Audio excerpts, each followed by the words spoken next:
Hi guys, welcome you all to the channel. आज का video उन लोगों के लिए बहुत ही इंपॉर्टेंट होने वाला है जो मैट्रिमोनियल केसेस फेस कर रहे हैं। फिनेंशियल बर्डन उसके वजह से उन पे बहुत ज़्यादा हो जाता है। लड़का इनोसेंट है, लड़की शादी के बाद कुछ टाइम बाद वो अपने घर पे चली जाती है और नहीं आती। लड़का कितना भी ट्राई करता है, कितना भी कोशिश करता है, बट नहीं आती है और उसने केसेस फाइल कर दिए होते हैं। या फिर लड़के ने अगर डिवोर्स का केस फाइल कर दिया तो बहुत सारे केसेस उसके ऊपर फाइल कर दिए जाते हैं और लड़के के अकॉर्डिंग जो भी केसेस के कंटेंट्स है वो फेक है।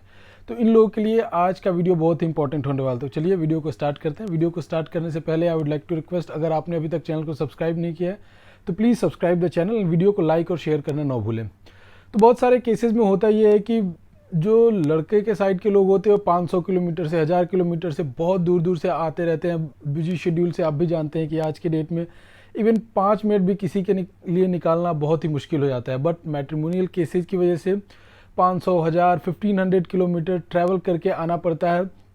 और कई बार जब जिस डेट पे कोर्ट में मैटर लगा होता है उस डेट पे क्या होता है, कुछ नहीं, एडजॉर्नमेंट नेक्स्ट डेट मिल जाता है या फिर अगले दिन को होता है कि अगले दिन इसकी सुनवाई होगी। और बहुत बार तो ये भी होता है कि आपको आपके ऑफिस से छुट्टी नहीं मिल पाता, लीव नहीं मिल पाता, आपको बाय एयर टिकट कराना पड़ता है, तो उसमें भी बहुत सारे खर्चे। और फिर जनरली ये होता है कि जो लड़की जिस सिटी में रहती है और आप किसी और सिटी में रहते हैं, जो ट्रैवलिंग में आपको टाइम स्पेंड करना पड़ता है, वो भी बहुत सारे प्रॉब्लम्स फेस करने पड़ते हैं। तो ऐसे में आपको क्या करना चाहिए, ऐसे में सिचुएशन में आपको क्या स्टेप्स लेने चाहिए सो दैट आप अपने केस को डिफेंड कर सकें। तो देखिए, होता ये है कि जब भी वाइफ अगर आपके ऊपर केस फाइल करती है तो जनरली क्या होता है, 498A का डाल देती है, डोमेस्टिक वायलेंस का डाल देती है, मेंटेनेंस का तो इट्स वेरी कॉमन, मेंटेनेंस का तो जाता ही जाता है केस। तो ऐसे में जनरली लोग क्या करते हैं कि वो सिर्फ डिफेंस करते हैं केसेस को, केस लड़ना स्टार्ट कर देते हैं, केस को जाके डेट पे अटेंड किया फिर चले आए अपने घर पे। इसकी वजह से केस सालों साल चलते रहते हैं। और देखिए, केस तो आप भी जानते हैं कि बहुत सारे केसेस कितने साल तक, 8 साल 10 साल तक चलते रहते हैं। और इधर अगर हम बात करें तो सबसे ज़्यादा जो है वो इम्पोर्टेंस है टाइम का। टाइम आपका जाता है और टाइम जो कि बहुत वैल्यूएबल है। आप कोई और स्टेप नहीं ले पाते अपनी लाइफ में, आपके लिए बहुत बड़ा सेटबैक हो जाता है। आप अगर चाहें कि मैं कुछ और काम कर लूँ तो वो भी काम नहीं कर पाते। तो इसके लिए आपको सिर्फ डिफेंसिव नहीं ऑफेंसिव खेलना होगा। बिकॉज अगर केस गलत है तो आपको ऑफेंसिव खेलना होगा। देखिए, 498A का अगर FIR करती है वाइफ तो जनरली सबके नाम उसमें डाल दिए जाते हैं, रिलेटिव्स के, दूर दूर के रिलेटिव जो होते हैं, सिस्टर्स, ब्रदर्स। कोई मुंबई में रह रहा है उसका भी नाम डाल दिया, कोई दिल्ली में है उसका भी नाम डाल दिया, कोई राजस्थान में है उसका भी नाम डाल दिया। जो भी रिलेटिव्स आए, जो भी फैमिली मेम्बर्स हैं, उनका नाम डाल दिया। तो ऐसे में बहुत सारे केसेस में तो ये भी होता है कि जो आयु है वो खुद बोलता है कि अरे देखिए वकील साहब, इसने तो इतने सारे नाम डाल दिए, इसका कोई लॉजिक नहीं है इसमें डालने में।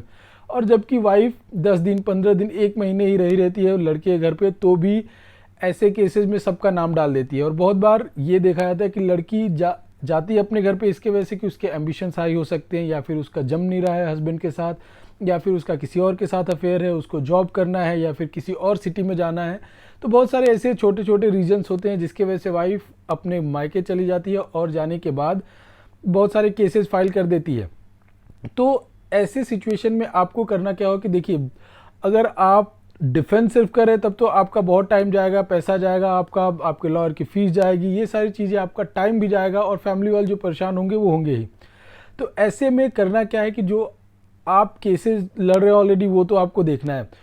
इनफैक्ट जो भी आपके रिलेटिव्स हैं उनके थ्रू भी केस फाइल कराना है। देखिए क्या होता है कि जब जैसे ही किसी के ऊपर केस फाइल हो जाता है, किसी लड़के के ऊपर केस फाइल हो जाता है, तो उसके रिलेटिव जो होते हैं उसका साथ छोड़ देते हैं, कोई भी उसका साथ नहीं देता। और इनफैक्ट जिसका नाम रहता है FIR में वो भी अपना चाहते हैं कैसे ही मेरा नाम निकल जाए और मैं छूट जाऊं इस मैटर से और मेरा कोई लेना देना नहीं रहे, और लड़के को साइड में कर देते हैं। तो देखिए, अगर रिलेटिव ही साथ नहीं देंगे तो कैसे काम चलेगा। अगर आपका बंदे ने कोई गलत नहीं किया है तो आपको साथ देना चाहिए। मैं ये नहीं बोल रहा कि अगर उसने गलत किया है तो आपको साथ देना चाहिए। अगर गलत किया है, कोई भी हो गलत किया है, तो उसका वो पनिशमेंट उसको मिलना चाहिए। बट अगर आपका बंदा सही है तो आपको उसका साथ देना चाहिए। ऐसे क्या करना चाहिए कि आप जिस जगह पे भी हैं, आजकल जैसे मैट्रिमोनियल केस फाइल होने से पहले बहुत सारे डिस्कशंस होते हैं, बहुत सारे बात होता है दोनों पार्टीज़ के बीच में। तो जो लड़की होती है, बहुत बार ये होता है कि उसके साइड से लोग धमकी देते हैं कि आप अगर पैसे नहीं देंगे तो ये कर दिया जाएगा, आप इतने पैसे दे दे तो सेटलमेंट करा देंगे हम लोग, सेटलमेंट हो जाएगा, अगर पैसे नहीं देते हैं तो ये एक्शन हम ले सकते हैं, आपके ऊपर बहुत सारे केसेस फाइल कर सकते हैं, आपकी लाइफ ख़राब कर सकते हैं, लड़के की लाइफ ख़राब कर सकते हैं। ये सब जो एविडेंस है काफ़ी इजीली मिल जाता है किसी भी मैट्रिमोनियल डिस्प्यूट में, बिकॉज पैसे का डिमांड रहता ही रहता है और भी फैमिली मेम्बर जो होते हैं उनसे भी ऐसी बात हुआ रहता है। तो आप अगर आपका केस से नाम निकल जाता है तो भी, या फिर अगर नहीं निकलता है तो भी, आपको करना क्या है कि ऐसे सिचुएशन में कम से कम, अगर सपोज 498 में कम से कम देखा जाता है कि 5-6 लोगों का नाम होता है, अगर आपका नाम उससे निकल गया या फिर आपको ऐसे एक्सटॉर्शन के लिए धमकी मिला, ये जो बात होता है कि इतने पैसे दे दो हम सेटलमेंट करा देते हैं, नहीं तो तुम्हारे ऊपर ये केसेस फाइल कर देंगे, तुम्हारी लाइफ हेल कर देंगे, तो ये सब एक्सटॉर्शन की कैटेगरी में आता है। इंडियन पीनल कोड के अंदर में ये एक्सटॉर्शन के अंडर में आता है। तो आप जिस जगह पे भी हैं उसके अगेंस्ट केस फाइल कर दें। केस फाइल करने से ये होगा कि उसके ऊपर प्रेशर क्रिएट होगा। सपोज एक सिस्टर दिल्ली में है, दिल्ली में एक सिस्टर वो फाइल कर सकती है इजीली एक्सटॉर्शन का केस और डिफेमेशन का भी केस फाइल कर सकती है।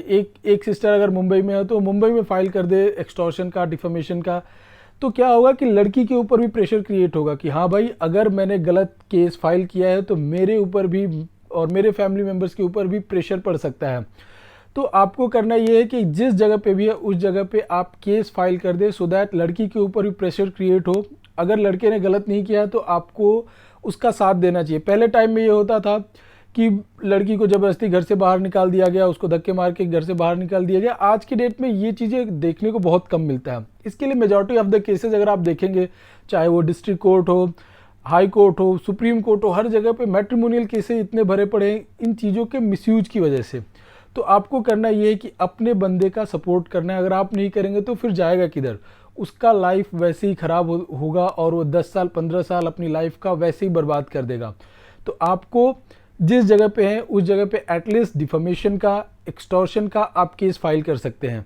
तो आई होप ये वीडियो आपको समझ में आया होगा, और अगर आप ऐसा कोई प्रॉब्लम फेस करें तो अपने जगह से केसेस फाइल करें, सो दैट वाइफ पे प्रेशर आए और जल्दी से जल्दी वो मैटर में सेटलमेंट करें। Thank you.